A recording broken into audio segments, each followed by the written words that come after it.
So good morning, good afternoon, and good evening, guys, based on the time zones you all are coming from. So guys, before we start with the session, can you all please give me a quick confirmation if you all can see my screen and hear me loud and clear as well? Perfect. Thank you for the confirmation, everyone. So now let's get started. Now, the main agenda for today's session is we'll be discussing on deep learning. What exactly are neural networks? What are the different libraries available in Python? What exactly is PyTorch? What are different use cases of PyTorch? And then we'll be having a quick summary on whatever we have discussed so far, right? So that's in a nutshell of what we'll be covering today, guys. So now let's get started. So first of all, let's understand the deep learning. So how deep learning has exactly changed our world, right? For example, when we are talking about when we are talking with any virtual assistant that we can think of, like we have Alexa, we have Siri, we have Google Assistant, right? So again, these all have been advanced by machine learning. So first, earlier we used to have machine learning, right? But where we train the entire system with among multiple learning methods, like we have supervised, unsupervised, and then we have reinforcement learning methods, right?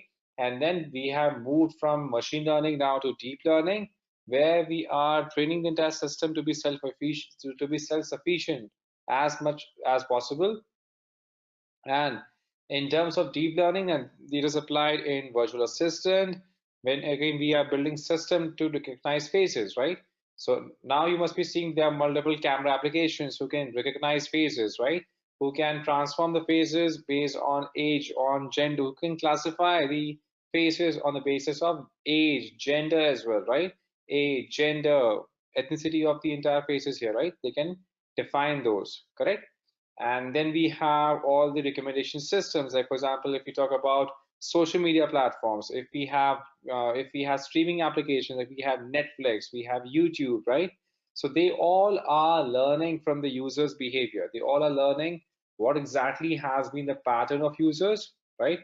How they are using the applications, and how we can improve, and how we can learn from the behavior and to improvise and give a better recommendation to them, right?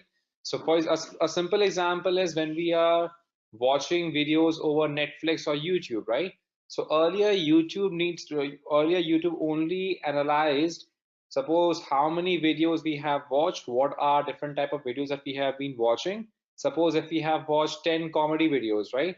Then then we'll be getting more recommendations for comedy videos, right? But now things have changed. Now even now each and every small pointers are being taken into account as a part of deep learning. That means how much of video we are watching, right? Suppose even if we have started any video, then suppose if we are skipping to one single part of the entire video, right? Then what kind of content to that particular part contains, right? How much time we are actually watching the video, right? Suppose we may have played 10 comedy videos, but again we haven't watched them, right? We have only watched them for a couple of seconds, right? And we have watched two videos for action, but again that has been full length, correct? That means we are more interested in action than on comedy, right?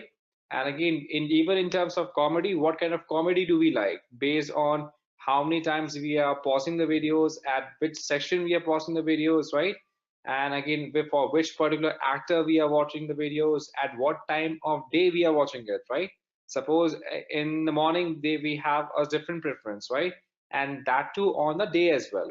For example, on Sunday morning we like to watch some inspirational videos, right? And that too from a particular person or a channel, right? Whereas on Thursday evening we want to watch some other videos, right? So based on our preferences, what kind of videos we are watching, what has been our pattern, how much time we are giving to it, how many times we are pausing it, how at which particular section. So these all are advanced sections that we need to analyze here, right? And this happens for any applications because now the competition is stiff. And now we need to take again to our next level, right? Same way for email spam filtering, right? So again, in emails as well, we have multiple algorithms that we design here. That means how many times, what is the word used in the emails, right? Suppose the word free, buy, offers, these are used many times. That means they are again a part of promotional emails, right? If the words like we have prices or win money or order something has been used multiple times, again that's a recipe for spam, right? If there are too many images available in a given email, if there are too many links available, right?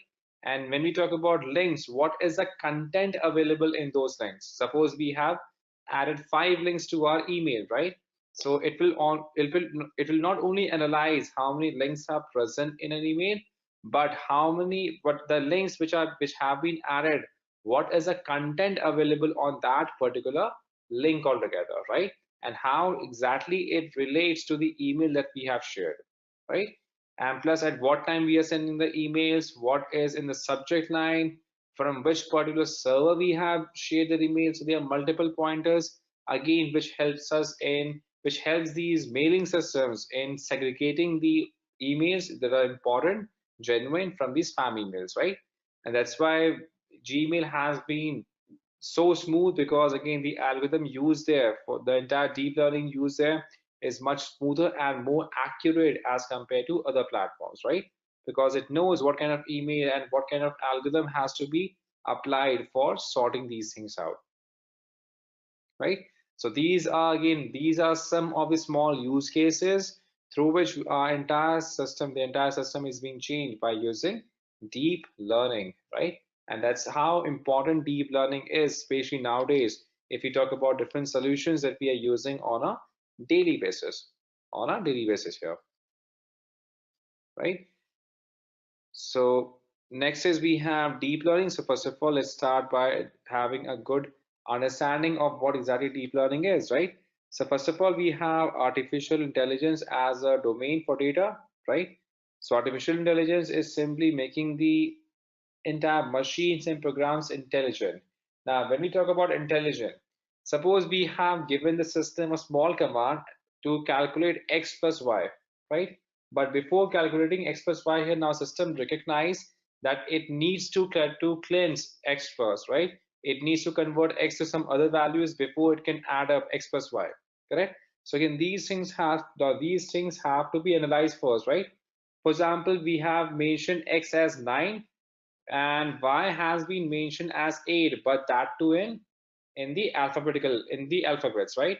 So now first of all, in order to perform the operations, the arithmetic operations, first of all the system instead of giving a simple error, it should be able to convert that character value into integer automatically, right? And then it should start making additions, right? So these things are again have to be done by the system automatically, right? And these are small use cases for artificial intelligence, right? Next is we have machine learning. So machine learning is simply giving the system ability to learn without being explicitly programmed, right? Just like we had discussed the example just now, right? Suppose now we have now, and it's more or less the same way that we train any particular kid, right? Suppose how do we train kids? We train them, if we train them, okay, what is 2 plus 2? 4. All right. What is 5 plus 5? It is 10. What is 7 plus 5? It is 12. Good. Now, when they set into the exam, now they get questions. Okay, solve 12 plus 121, right? Now, we haven't trained them on 3 digits addition, but whatever they have learned on how the numbers are added up, they can apply the same logic to solve a bit more complex problem, right? And this is what we train them as a part of machine learning, right? And then we have deep learning. So for example, if we have trained them how to translate English into Mandarin, and we have also trained them how to translate Mandarin into English as well. We have trained them how to translate English into French, and we have also trained them how to translate French to English, right? So now the system can start learning on itself. That means now it would be in a position to translate French directly into Mandarin, because now it has evolved, right? So based on multiple permutations and combinations and based on how well it has been trained, it can start giving us the answers for more complicated problems automatically, right? As a part of deep learning, here. Next part is let's discuss on the concept of neural networks, right? Now, neural maps to neurons. Now, it is same like just like we have neurons into our brain. Now, we must have studied neurons back into class 9, I guess. So in class 9, the biology, if we have back into our school days, we must have studied how exactly our human brains works, right? So human brain, as we know, is made of multiple neurons. So there are billions of neurons that together make up our brain, right? So neurons, now this we may remember learning neurons from this diagram, right? So in neurons, we have the entire cell body that works like a nucleus. We can see the heart of the entire neuron here, where we have multiple mitochondria, right? Then we have multiple dendrites, which acts like a connector between different neurons, right? And then the central part is called as axon, right? So the main use of dendrites, again, as we have seen, it is basically used for receiving signals from other neurons, right? So they are connected to some other neurons where they can exchange signals between them, right? And cell body, it sums all the input. That means it is the heart of the entire neuron where the entire calculations are being done. And axon is basically used to transmit signals to the other cells, right? So that the execution, now once the processing has been done by a cell body, its execution can be, now what needs to be done, that part can be executed by axon itself as a part of human brain. Now this is how the entire cell for every human the entire cell works for human brains, right? And the same concept for neurons is also applied in AI as well. In AI, right? So in AI, what we do is we do have the concept of an input layer, then we have a hidden layer, then we have a second hidden layer, and then we have the output layer, right? So the main processing is done in these hidden layers, and then we combine them to get an output for the same as a part of neural networks, right? Now, in terms of understanding this in deeper, we do have multiple types of neural networks, right? So, for example, a computer model device to represent the ability of the brain to recognize and discriminate, so that we can find differences between two different given scenarios or objects or any other thing. And again, the simplest and oldest model of neuron as we know it, again, if we have two multiple inputs coming in, then we have the activation function, and then we can define the output of it, right? And that's why we have the concept of feed-forward neural networks, right? And basically, when we are going for supervised learning,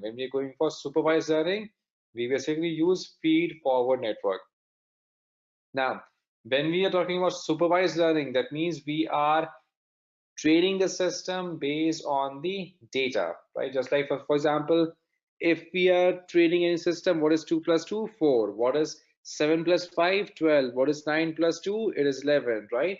And then if it sees a problem stating what is 19 plus 37, it can simply predict the output because we have already trained it on basis of data, as a part of supervised learning, right? And in supervised learning, all nodes are fully connected. There is no partial connection between multiple nodes, right?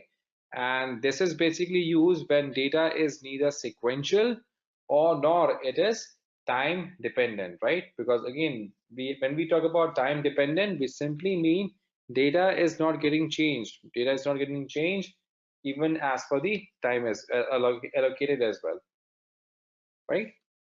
And in here, there are no back loops available. So once we have the output here, there are no back loops available as a part of feed forward, because that's the name as it suggests, right? Next, we have back propagation, right? So again, if we are using any particular algorithm here now, although they all are vehicles having multiple tires here, right? But again, the last one here is not classified as a car. It is not classified as a car here, right? And that's why, as you can see now, although based on whatever we have been training them, now the last one here is a car itself. Last way here, it's a car itself, right? And again, and that's why we have back propagation. So back propagation is simply a training algorithm where we can define it for making sure the errors happening in the, especially in the image classification area, right? That's reduced to as minimum numbers as possible, right? Basically, we can say forward propagation is a part of the back propagation algorithm itself, right? Where we can use it for propagation from the errors that is happening into the entire system altogether, right? So basically, the entire in terms of understanding the entire architecture here, first of all, we can feed forward the values here. First of all, we can feed forward the values here, right? And then we can calculate the error and the amount of it. That means how much error we are getting here, right? And then we can propagate back, and then we can simply work this on as a part of loop altogether until and unless the entire system has been perfected. Until the entire system has been perfected here. Now, in terms of programming languages that can be, or we generally use here, so there are multiple languages allow support for working with neural networks. There are multiple languages that can be used for designing the neural networks here, right? That we have Lisp, we have Prolog, we have Java, where Java and Python is most widely used here. So basically, many of the developers they use Python, especially for beginners, because Python, as we know, as compared to other languages, Python has the least amount of grammar. So basically, if we, and again, it has multiple inbuilt libraries that is used specifically for data manipulation, and we have multiple libraries available for data science as well, right? For data science, for AI/ML that we can use directly to get started. And because of these libraries, the code here also becomes lightweight. For example, if for developing a functionality for the same functionality here in Java, we may have to write 10 lines of code in Java, where the same functionality in Python can be achieved in just 2 lines, 2 or 3 lines, right? That's the entire difference in Python there is as compared to other languages out there, right? And that's why Python is most widely used both in data science and also in the AI/ML field altogether, right? Although other technologies have their own use cases and advantages over Python, but again, the use case here is limited use case, and in terms of popularity, it is limited as compared to Python altogether, right? And here we'll be focusing on Python used for deep learning, right? And there are multiple libraries that we use for deep learning here. We have multiple libraries that is inbuilt in Python that we use for deep learning, right? So in terms of the libraries here, we have multiple libraries available. Let me show you that. So here we have Theano, we have PyTorch, we have Keras, we have TensorFlow, right? So these all are libraries available in Python that we can use for a wide spectrum of use cases, right? For a wide spectrum of use cases here. So Keras is, we can say, a lightweight where we can use it for simple use cases. Where now the using Keras is also much easier. But again, if we have complex data, if we have large sets of data here, then we generally prefer TensorFlow for that, right? So that's why we have PyTorch, we have Keras and TensorFlow. So PyTorch is relatively new library that has been introduced, right? So PyTorch is a Python specific computing package, right? So you can say it's a Python specific computing package, and basically it is targeted at 2 sets of audience, right? So first of all, we can use this as a replacement, right? So we can, first of all, we can either use it as a replacement for NumPy, right? To power, now that can simply help us in using the power of the GPUs, right? And again, it can also offer deep learning research platform that can be used to provide more flexibility and speed, right? So that's why it is targeted at 2 sets of audience here, right? And again, it offers a complete Python support. It is actively used in Facebook as well. it has multiple APIs. It has multiple APIs that we can use it for integrating with other applications, right? And we also get multiple dynamic computation graphs that we can generate out of PyTorch. We can generate out of PyTorch here. We can do that, right? And again, it's fast and it feels native. And again, they are multiple support for NVIDIA as well, right? So basically, now when we talk about native support for Python, again, it has the functionality for all the libraries here, right? And this is also used actively in development of Facebook, right? So again, Facebook is also using PyTorch for all its deep learning systems out there, right?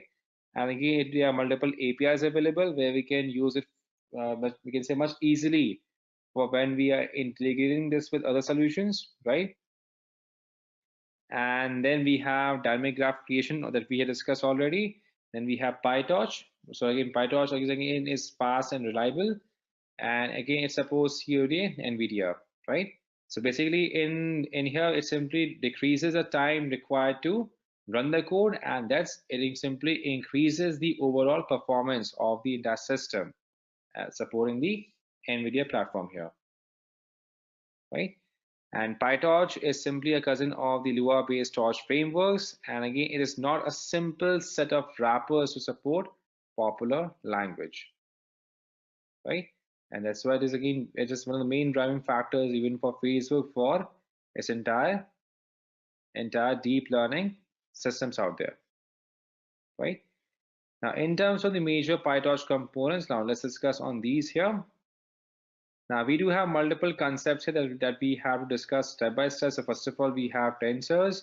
So tensors are, now in simple layman terms, we can say tensors are similar to NumPy's dimensional arrays, right? It is similar to NumPy's dimensional arrays, which can be now again, and when we add this to multiple, now again when we with the addition that here, tensors can also be used as a GPU to accelerate computing, right? So again, we can simply say it is similar to NumPy's, right? But again, it has the advantage of adding the, or we can speeding things up, especially for GPU here, especially for GPU scenario here, right? Now, next is we have variables. So variables are simply they act like a node in the computational graph itself, right? So basically, it is used for storing all the data and the ingredient available, right? And then we have the concept of modules, right? So modules again, they are used for storing state and for learnable weights altogether, right? So that's what we had discussed here. So now in here, let's do one thing. Let's do one thing now. First of all, in order to understand tensors here, let's simply we can use any particular ID here. We can use any particular ID here, and then in that ID we can simply construct a simple tensor, and then we can check the output altogether, right? So now let's do one thing. Let's simply create any 5 by any matrix here, and then we can check the output. So now let's open up any particular IDE. So we can use any IDE to get started, guys. Now in here we'll be using one of the most popular IDE that we use is PyCharm. So PyCharm is basically a platform offered by that means not offered by, but again it is specifically used for developing on top of Python altogether. So although we can use multiple other IDs as well, guys, there are multiple IDs that we can use here. There are multiple IDs, right? Like we have Jupyter, we can use Visual Studio, we can use Sublime. There are multiple IDs that we can use to get started on working on top of deep learning networks. So we can do that. And the main advantage for Jupyter is, again, if you want to try working on Jupyter, we also get the complete platform offered directly into the browser altogether. So let me now, and again, in any case, if we want to start on PyCharm as well, depending upon the system here, we can choose accordingly. So if we click on download, we would be able we would be taken to the download page. So PyCharm is available for all 3 platforms, for Windows, for Mac, and for Linux as well. Now, once we have downloaded, and now just like normal software here, we can download and set up this entire ID here. And again, if you want to get started, we also get a complete community edition as well. So we have enterprise as in professional, where we can use it for getting started on integrating Python with other system as well, right? So again, if we are developing a full project on any of these, then we can use a professional, or if you're looking to develop on core Python, then we can use the community edition, which is free of cost, right? So once we have downloaded this, we can simply open it up, and here we can now, before getting started, we can simply make sure that we do have the libraries installed into the interpreter that we are working on, right? So before starting a new project, we can simply go to the preferences here, right? So here we can simply go to the preferences where we can change the configuration settings for the interpreter. So let me show you that. So once we go into preferences here, it will be simply showing the list of all the libraries that we have already available for getting started, right? So again, if you want to install a new library here, we can simply click on add, and then from the entire package, we can choose the library that we are looking at. For example, if we are looking at the library for Torch, so here we can see the entire library list here. So again, suppose let's say we were trying to install Torch here, right? Where we can use it for tensor and dynamic neural networks. We can simply click on install package. We can choose the version, and then we can get started on top of it. We can do that. So as you can see, this has been installed successfully. And same way, if you want to install, suppose if we have multiple other related libraries available for Torch, right? For Torch layers, for Torch flame, and these are multiple libraries available, right? So we don't have to worry about installing these manually. We simply can choose the library here and then click on install package. So that's one of the advantage we get with PyCharm, where we can get the support for multiple libraries and we can install them without worrying about the manual method, here. Now, once we have all the libraries installed here, we can simply close this. We can simply close the interpreter. Click on OK. And now we can start creating a new project. Suppose we can name this as PyTorch. We can name this as PyTorch. Click on create. And this will start creating the entire environment for us. It may take a second depending upon the system here. All right, so now as you can see, now we have the project created. Now let's do one thing. Let's start by creating a simple matrix, right? So here we can simply create a simple matrix, and now let's simply see the output as well. Now in here, let me increase the font size as well, so we don't end up straining our eyes. So for example, here we can simply import from Torch from future. So for example, here we can import from future, import print function, and now we can also import Torch library as well. Now in here, what we are trying to do is, suppose let's say we want to construct, let's suppose we want to construct we can say 5 by 3, or suppose 5 by 4 matrix. Suppose here we want to create a 5 by 4 matrix here, right? And for doing that, suppose here we can simply mention this as A is equal to Torch. We can use the Torch library, and again here we can empty it, and in here we can define the matrix here as 5 by 4.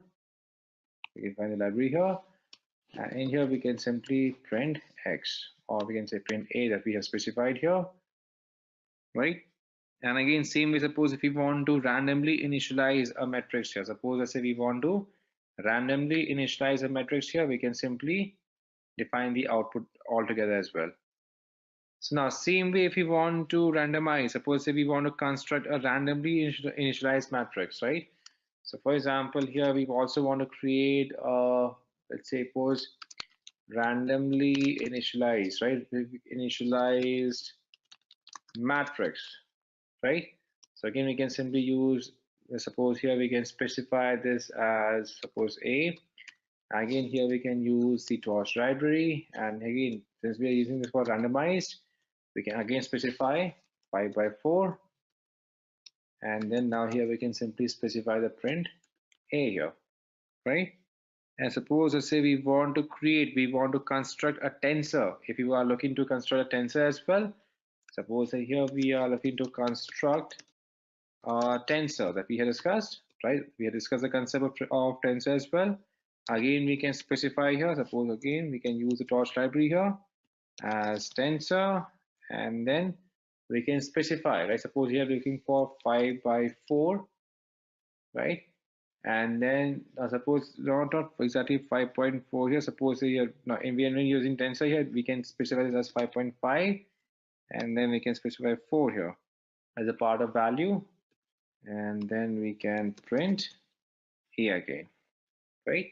So first of all, now remember, whenever we are using the torch library here, we do have to import torch library, without which we won't be able to print this up. We won't be able to print this up here.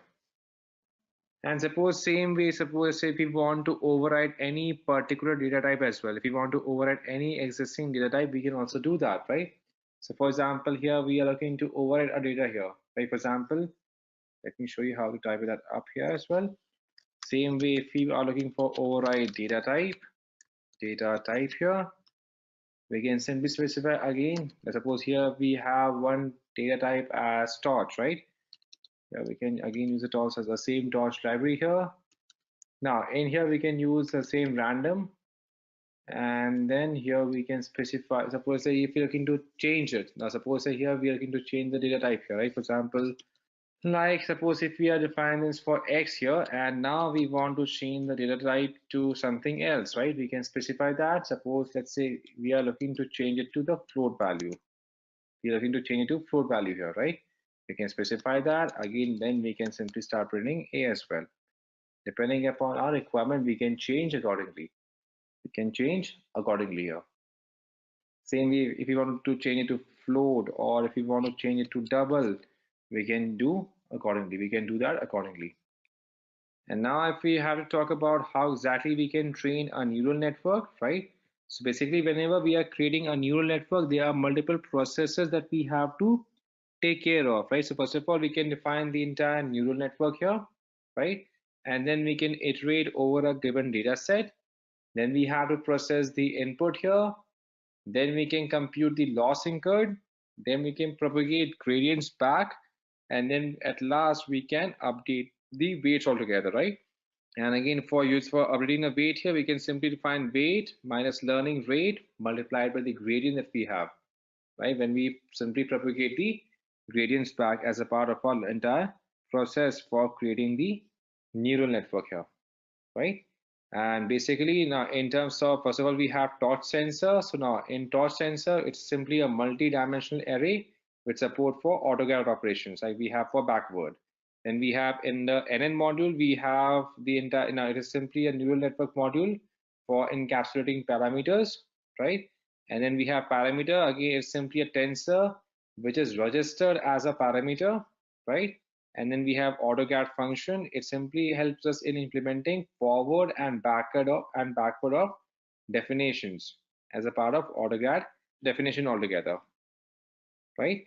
And if we have to compare how PyTorch stands as in comparison to TensorFlow, so PyTorch is again used for dynamic computational graphs, where the TensorFlow is used for static computational graph altogether, right? In PyTorch, we can make use of standard Python flow control, whereas TensorFlow can make use of, again, cannot use the Python flow control as compared to PyTorch, right? And here we have the full support for Python debuggers, and again, we don't have the support for Python debuggers in TensorFlow, right? And here we can inspect variables and gradients both, where variables and gradients can be checked, but again, the dynamic checking is not available in TensorFlow altogether. It is all manual, right? And basically, this is used for research, whereas this one is basically used for production, and that too for big scale data sets when we have, because again, TensorFlow setup and TensorFlow development is not easier as compared to PyTorch, right? That's why it is more widely used in context to the large data sets. Large and more complex situations are basically solved using TensorFlow. And then if we have to understand the basic use cases of PyTorch, so we have seen that generating a simple image classifier, right, which can predict image sets by constructing a neural network. So basically it is useful for image classifications, right? And just like Google uses the image to text applications, right? And we have translations. And just like we have discussed the use case for Google Lens as well, and we see a signboard written in different language, right? Then as soon as we point Google Lens to that particular signboard, we would be able to see a real-time translation done for that signboard in the app itself, right? So again, this is basically a small use case for PyTorch. Now, although PyTorch is not directly used there, but again, a small use case that can be available for PyTorch here, right? And using this, we simply do what? We simply improvise the accuracy, because again, that's the main job here, to increase to make the entire model as accurate as possible, right? And if we are looking for data sets here, then standard Python packages can be used to load data into the NumPy array, and then it can be converted into Torch tensor that we have seen already, right? And for again, these are already different data set available. For images, we have Pillow and OpenCV. For audio, we have CPy, and then we have Librosa. And for text components, for text data, we have Spacey, and then we have Cython, right? So these are different libraries for which is used for processing these different data sets here. Where in image, the most popular is OpenCV. In audio, we have CPy, and in text, we have Spacey as well. Right, so these are the most popular libraries for processing data in these different formats here for images, audio clips, and text components. Thank you so much for joining, guys, and have a great day ahead. Take care. Bye bye.